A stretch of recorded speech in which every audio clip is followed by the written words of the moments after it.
Well, welcome back, everybody. My name is Rachel, and this is my book club. It's so cute.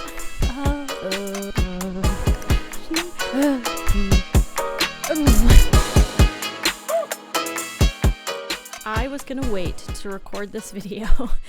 I had it planned for a while, and I just finished the last book that I wanted to read, and then the book that I read just destroyed me, so I decided to do this video today. This video is more of a therapy session for me than anything else, so let's get into it. So I've been wanting to do a video on romance books. I've been reading more romance books. I finally decided to try a little bit harder to get back into it.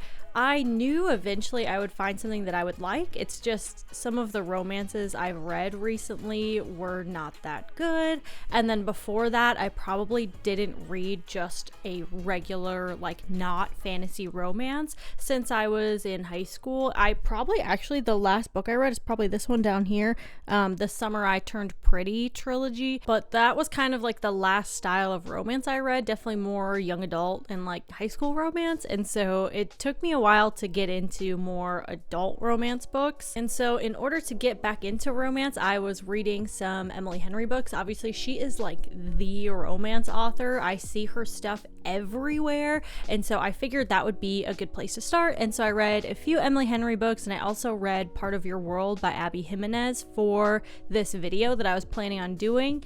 However, I've decided to do this video just on the Emily Henry books I've read, and that's because I have been changed. I am a changed woman. Just wanted to do this video on the Emily Henry books that I've read, and then just kind of talk about the differences between them and why one in particular has altered my very being. So the first book that I read or listened to by Emily Henry was People We Meet on Vacation. I've said this in a few of my other videos, but the reason I like audiobooks, especially when I'm trying something new, is because I feel like they're a little less committal. Like, I don't have to sit down and read it. I can kind of multitask, and I can do it while I'm driving. I can do it while I'm doing stuff around the house.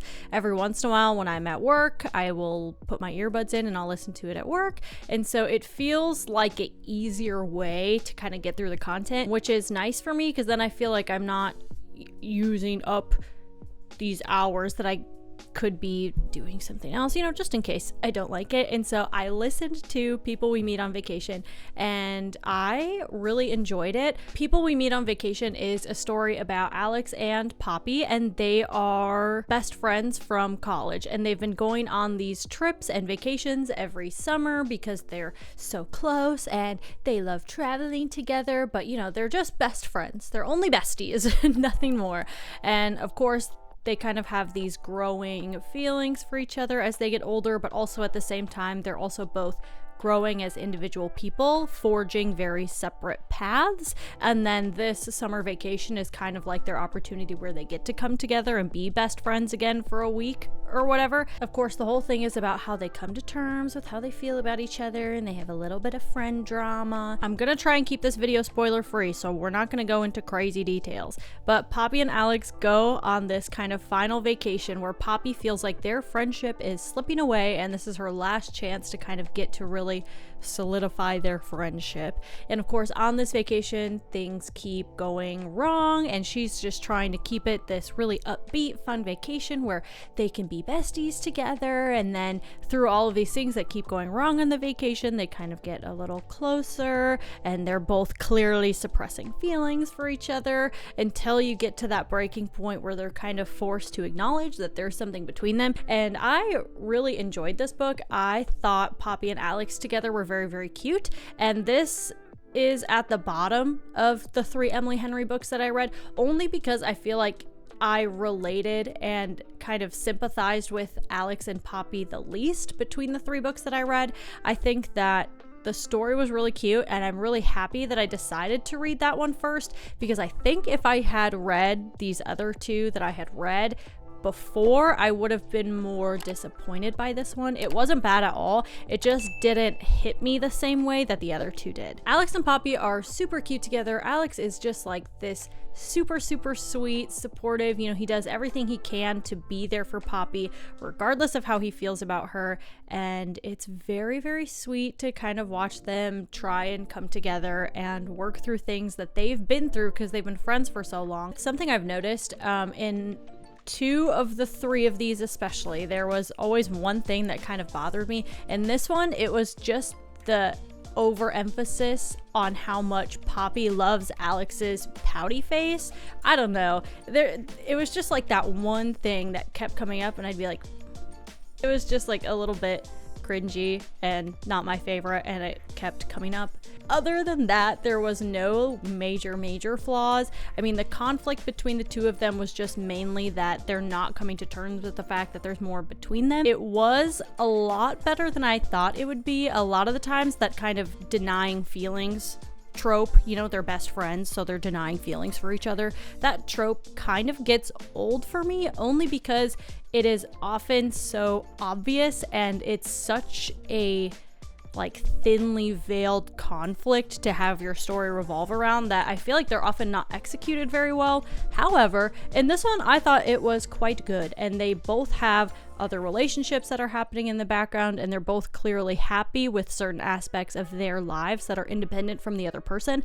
And so it grows to more than just this, oh, we're only besties, we can't have feelings for each other. And there's extra layers of complexity, which is good, because I don't think I would have liked it as much if it was more focused on the fact that they're just friends, because I think that trope is a little silly. I think that most adults are usually pretty aware of when they are feeling so strongly emotionally for someone, and at least in my experience, I feel like it's not as realistic for people to deny those kinds of feelings, especially when you're doing things like going on week-long exotic vacations every summer with them. But maybe that's just me, maybe that's just a personal opinion, and that's why I don't like it. I did give this book 4 stars. I really enjoyed it. I thought it was very sweet. It just didn't hit me the same way as the other 2. So the second Emily Henry book I read, which I also did as an audiobook, so the second Emily Henry book that I listened to was Book Lovers. Off the bat, like first couple chapters in, I liked Book Lovers more than I liked People We Meet on Vacation. Book Lovers is following Nora and Charlie, and Nora and Charlie are workplace rivals. And so Nora and Charlie, we are introduced to both of them together as having worked together kind of on and off, right? We get these inklings of like projects they've had to do together, and then we get to see their work meeting where they have lunch together and talk about a book that Nora is trying to sell to him. God, how am I gonna start this? So we get this introduction to Nora and Charlie as being 2 very different people. You have Nora, who really wants this book to sell, and Charlie, who doesn't think that this book is all that it's cracked up to be, right? So we have this initial workplace conflict between the 2 of them, and then we don't really get too much other insider information about the 2 of them. We just kind of understand that they're butting heads at work. We skip forward a while, and Nora is now going on this vacation with her sister, and they go to some small town in North Carolina called Sunshine Falls. And for Nora, this is very out of her element because she lives in New York City. She's very much a city girl. She loves the city. She loves how it reminds her of her mom and memories with her family, and she's very tied to it. And that is made abundantly clear throughout the whole book, that Nora loves the city, and this is meant to be a getaway with her sister Libby. And when they make it to this little picturesque town in North Carolina, they run into who? Charlie. Charlie has family from Sunshine Falls, and so you have this little bit of forced proximity where they keep running into each other, and now they both have these things kind of happening work-wise that they have to work together on. And so Charlie and Nora have to spend this time together because they're trying to do work stuff, and because it's such a small town, they're gonna run into each other anyway. But the conflict in this book is a lot less about, you know, them not wanting to be together than it is about Nora trying to grow and change as a person, because she's spent her whole life being this independent woman, and her whole shtick is that the only person she really cares about for the longest time is her sister Libby. And after losing their mom, Nora has spent so much of her life looking after her sister that a big part of her being able to be in a relationship with someone is her ability to let go of Libby and change her relationship with her sister. I liked this because it felt a lot more layered of a problem. Like, there's a lot that goes into that, you know, how her family and her experiences with her mom growing up and how her sister's experience growing up were completely different, and how they both shaped the woman that they came to be as adults. That like deeply ingrained aspect of themselves are things that they are both trying to change, or Libby is trying to change, and Nora needs to be able to change and grow from those experiences growing up in order to move on and experience the relationships not only with Charlie that she wants to experience, but also better her relationship with her sister. So often it just feels like if you could just get over yourself, you could be together. And that is one of the reasons I struggle with romance books. However, this was not what was happening in Book Lovers. This is the catalyst that helps Nora grow and change, and she finally cries for the first time in years, and then she's able to kind of soften up to the romance aspect of Charlie, where she used to be a lot more cold-hearted and a lot more hesitant. This change with Libby is what helped move other things forward as well, because it's nothing that Charlie is doing. Like, their romance is quite good the whole time, and they have their own things that they're working on, but it's not just Nora and Charlie that is the problem. It goes a lot deeper than that for our main characters, and it has a lot to do with Nora trying to become a new person now that she's an adult and now that her sister's an adult. I don't know. I really liked it. I think I really enjoyed reading about Nora changing, because I am also the oldest of my siblings, and I think any older sibling can understand to a small extent how Nora feels, that she feels very protective of her sister and she wants to look out for her and give her everything she wants because she loves her, and she shouldn't have to feel, you know, the pain and suffering and whatever, right? She's been sheltering her younger sister her whole life, and to finally be able to move past that and start looking after herself is like earth-shattering for her. And I think it's really relatable. I think so many older siblings kind of have some version of that weight on their shoulders, and so I really liked reading how Nora dealt with that, like just being able to relate and to a small degree. After this event where Nora is able to find herself happy and back in New York once her sister moves, then there comes the part where Charlie also decides to make an additional sacrifice so that they can be together. It's getting really warm in here. Holy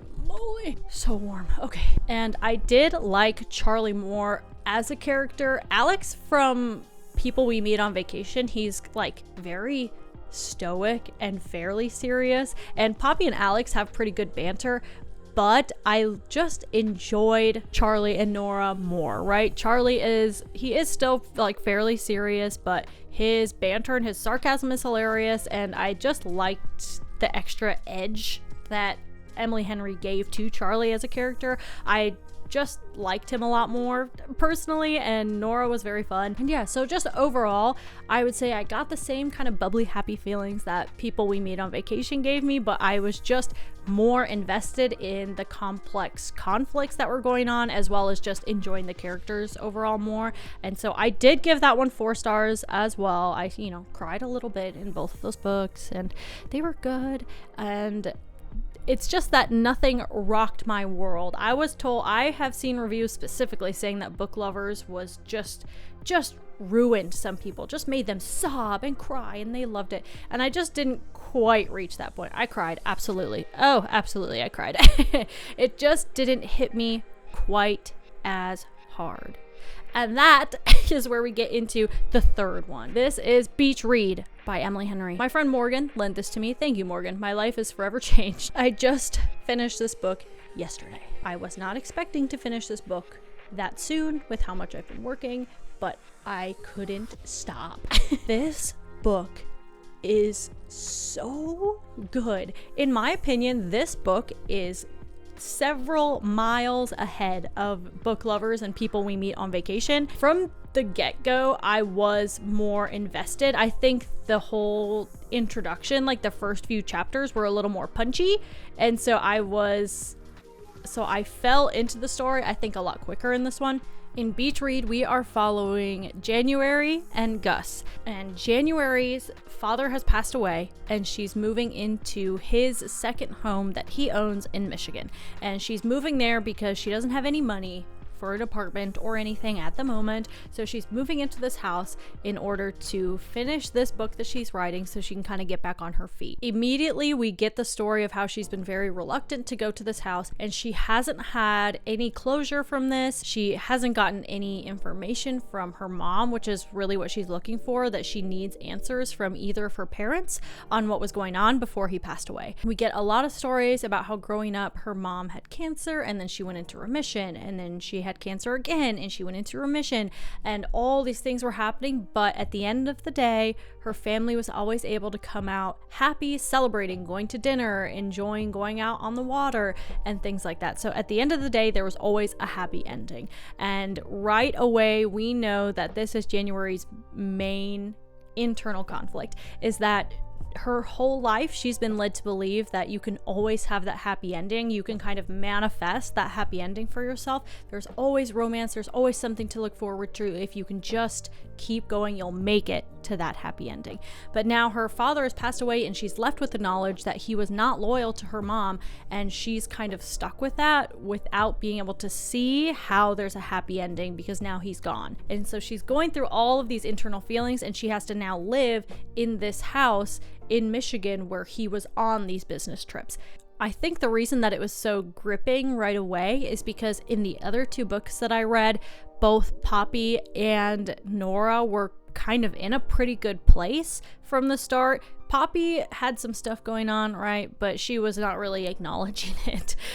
But otherwise she was happy with her job and things like that. And then you have Nora, who was actually very, very comfortable, and her whole thing was that she was very comfortable in her life, and outside forces are the things that kind of tipped it upside down and forced her to see otherwise. Whereas January in Beach Read, she starts off this book being like, I feel like shit and I don't know how to keep going. She is very depressed and she's having this writer's block, right? And all of those things are prevalent right away. And so the conflict has already kind of started before we even arrive as the reader in the introduction. January has moved to this new town somewhere on the shores of Michigan, and she meets her next door neighbor. Surprise! Who is it? It's Augustus Everett. And Augustus Everett is her college nemesis and also her career nemesis. She has always kind of been irked and bothered by him. They were the two who were always trying to outperform each other in college, and now in their careers they are both kind of fighting for these top spots on the charts of books. She talks about right away that the two of them write very different kinds of books. He writes literary fiction and she writes romance. And so oftentimes his stories have these very kind of dark and somber twists to them without happy endings where people die or get hit by a meteor or something. Meanwhile, she is writing these romances that end in the two's happily ever afters. So they kind of meet each other, and they have kind of several kind of grumpy first impressions where they're awkward and slightly rude to each other, but they're both going through stuff, so it's okay. We do get that inkling right away where they're both kind of on edge for different reasons, and so they're kind of rubbing against each other the wrong way. And then finally they start to talk a little bit, and they're both having this writer's block with books that they're trying to get done. And January in particular needs to get this book done because she needs to be able to sell it to make money to buy groceries and afford a place to live, right? And so they're both having these writer's blocks, and they agree to make a deal with each other that they're going to try writing the other person's genre, and whoever sells their book first wins something, right? One of those. When I read that, I was kind of laughing because I did already like the two of them, so it wasn't that bad, but it was a little bit like, oh, one of these. And I do like those. I do like that, well, I bet you can't blah blah blah. As a competitive person, I very much vibe with that being a thing that happens. And one thing that's really nice is that actually the competition between the two of them, other than the obvious cheesy, like, oh, now that they've made this bet with each other, they have to spend time together, blah, blah, blah, right? Other than that aspect of it, I actually think that deal between the two of them works really well into their individual stories, because we see January writing this story now about people who are experiencing these really painful things and who are really struggling with the complexities of things going wrong, which she admits is outside of her genre, but she's writing about her story and the feelings she's experiencing in this book now. I like that that was an aspect of it that tied into the greater plot, because it added more to it being just an excuse for the romance to happen. There was also additional reasons for that to be happening in the background. And so not only was this an opportunity for January to grow and did it help her change, but also, of course, they spend time together. You know, they make this deal that, January, you'll take me to these places to show me what your romance books are really inspired by. So they go on these dates, right? And they become closer. They're immediately actually very compatible. Their banter was my favorite of the three books. I don't know if it's because both of them are like a little snippy also, but I really liked that they were both a little bit on edge, and January was very raw. I think between the three women in the books that I read, she was the most emotionally forward, which is something I agree with a little bit more. Like, I'm not very good at hiding my feelings, and I like that about her as well, that she, even in the couple of times in the book, she kind of tries to cover it up like she can't, and I really admire that, and I really like that about her. So being able to see their romance unfold was fairly straightforward. Like, there was obvious chemistry, you know, she was making moves towards him, he was making moves towards her, and it was steamy and it was cute and I really like the two of them. But the main conflict here is that Gus is pretty emotionally unavailable, and even from the beginning it's admitted that he's like a one-night stand or date someone for a few weeks kind of guy. And even after some of the walls are broken down, there is like kind of this weird guilt, like Gus feels like he's not good enough for her, and so you have this emotional barrier between them where it doesn't have anything to do with the fact, like in the other books I read, where it's like, oh, but you live so far away, oh, but how are we ever supposed to make this work when X, Y, and Z? It's actually just that, like, they could be together, but they're not really in a good emotional space to be together. And I think that is the most frustrating thing, and I really liked that as the conflict, because I think that sort of unavailability to date hits so hard. I think every adult woman has met someone that they care about a lot who is not emotionally there, and vice versa. And I think that happens so often in relationships, where even if there's chemistry between the two of them, like, someone's just not there. You know, Gus is convinced that he's not good enough for her, that he can't give her the things that she needs out of a relationship, and she thinks that he's acting that way because he's just a one-night stand kind of guy. And they're both trying to kind of communicate these things to each other, but it's hard because they're both going through shit right now. And so it's very, very layered, that they're each experiencing a lot in their personal lives, as well as trying to figure out kind of what's going on between the two of them. And so emotionally, it's very complex. The whole second part of the conflict is them being able to kind of admit to each other how they can work on things to be together, or is it worth being with each other? Are they ready? And they're trying to convince each other that, like, I can be happy with you and I care about you, and so on and so on, because they're both very, very damaged, and Gus in particular feels very undeserving of the kind of love that January could give. And that may have been a half decent summary of that book. However, I will not be able to portray what this book did to me. Right? I gave you my summary, and that's great. And now comes the part where I can let my walls down and tell you, this book was a little bit gut-wrenching for me.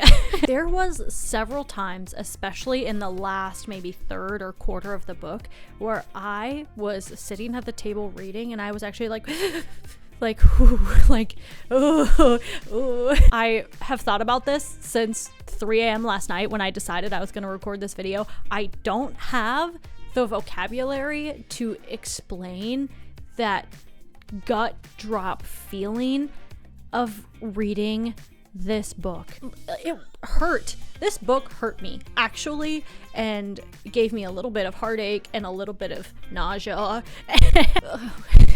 When I finished this book, I first of all was actually trying not to scream. It's 2:30 in the morning and I'm sitting at the table and I was like, because I was freaking out and I didn't know what else to do, but I had to finish it. And then I finished it. I got to the last page, sat there frozen for probably 30 seconds, and I was actually just like trembling. I was internally screaming and physically like trembling. And the best way I can explain it is, have you ever gotten like a really big adrenaline rush? Like you have all these nerves and this anxiety and the adrenaline's pumping, and then finally the moment passes and you're sitting there and you're like all the blood has drained and now you're sitting there like empty. That is how I felt finishing this book.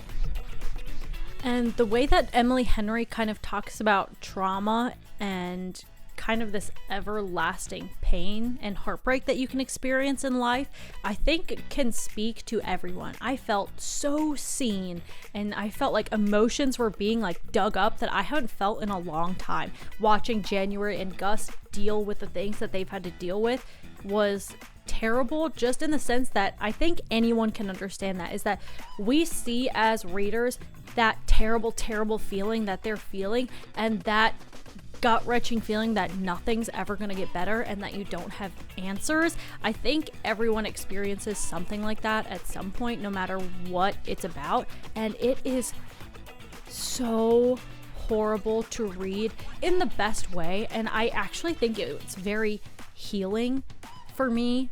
Reading this book was a therapy session for me. I felt very seen, and I got to watch them go through things that I have felt, and just that heartbreak and that hopelessness, and watching them grow and change and just have to face it. And I cried. All 3 of these books made me cry at some point, but Beach Read made me I don't know how to explain it. It was so different, and it hurt in a very different way, and it was very emotionally really powerful for me, and I am like feeling that little ache again. It was so good. A knife to the chest was taken that day. Oh my god, I was reading that and I was like, and that, see, look at this, a single tear. That scene will stick with me forever, to imagine just this kind of misunderstanding between the two of them for so long. She is now finally seeing him and starting to understand him better, and she even says, she's like, you never tried to do anything with me. And he was like, I was 23 and I was stupid. He was like dropping my pens in class was all I had. It's so cute. I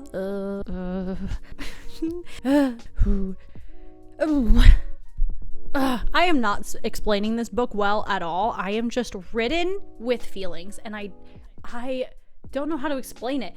Reading that book was just an otherworldly experience. I'm just gonna read you a few quotes that made me feel very seen. Hundreds of nights I'd chosen not to cry. Thousands of moments I'd worried about worrying, that if I did it, I'd make things worse for my parents. I'm not gonna explain any of these quotes to you. I'm just gonna say them, and I'm gonna expect you to understand what I'm going for here.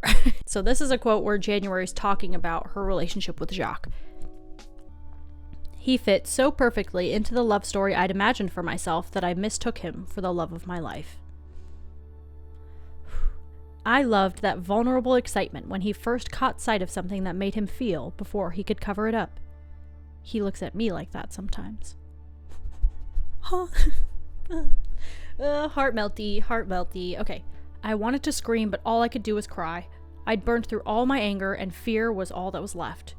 Maybe that was what had been there all along, masked in thornier emotions. I don't need to talk about this book anymore. Like, I do, but not here. I'm gonna start really wasting your guys' time pretty soon. I gave this book 5 stars. I am actually altered as a human being after reading Beach Read. I bought myself, I borrowed this copy from my friend Morgan, right? And I immediately bought myself my own copy. I will treasure what this book has done for me emotionally forever. This video did not give me the closure that I needed. I don't think I will ever have emotional closure from reading this book, but at least I got to share it with you. Well, I think that's all I have for today. Thank you guys so much for watching. Don't forget to add me on Goodreads so I can see what you're reading, and I'll see y'all next time.